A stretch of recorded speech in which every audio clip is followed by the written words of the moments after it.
গতকালকে বিভিন্ন জায়গায় ভোট ছাপানোর চেষ্টা হয়েছে দুপুরের পর, রেজাল্ট আটকে রাখার চেষ্টা হয়েছে। এমনকি আমি নিজে গিয়ে উচালিয়াপাড়া কেন্দ্রে আমাকে খেজুর গাছের কর্মীদের সাথে আমি মারামারি করেছি, আমি নিজে মারামারি করেছি। মারামারি করে আমি কেন্দ্রে ঢুকেছি, আবার ভোট গুনিয়েছি, কিছু ফলস ভোট ওখানে পেয়েছি। সো এগুলো সবই চ্যালেঞ্জ। আমার জার্নিটা কঠিন ছিল নিশ্চয়ই, তবে আমার চেয়েও কঠিন ছিল আমার নেতা কর্মীদের।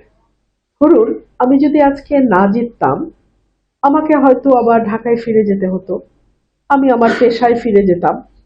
কিন্তু আমার এই যে এতগুলো কর্মী আপনি দেখতে পাচ্ছেন, সবাই বহিষ্কার হয়ে গেছে। এই 17টা বছর তারা এত শ্রম দিয়েছে, এত কষ্ট করেছে, ঘরে ঘুমাতে পারে নাই।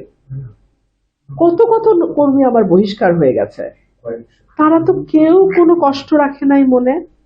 সবাই খুশি, সবাই খুশি, সবাই বলতেছে আলহামদুলিল্লাহ। আমি এই ভালোবাসার ঋণ কিভাবে শোধ করব? এই ঋণ তো অনেক বড় ঋণ।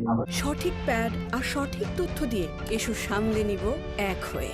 Mona Lisa sanitary napkin. তারা কিন্তু বেশিরভাগ দলীয় প্রার্থী, দলের মার্কার কারণে তারা জিতে আসে এবং তারপরে আর তাদের খবর থাকে না।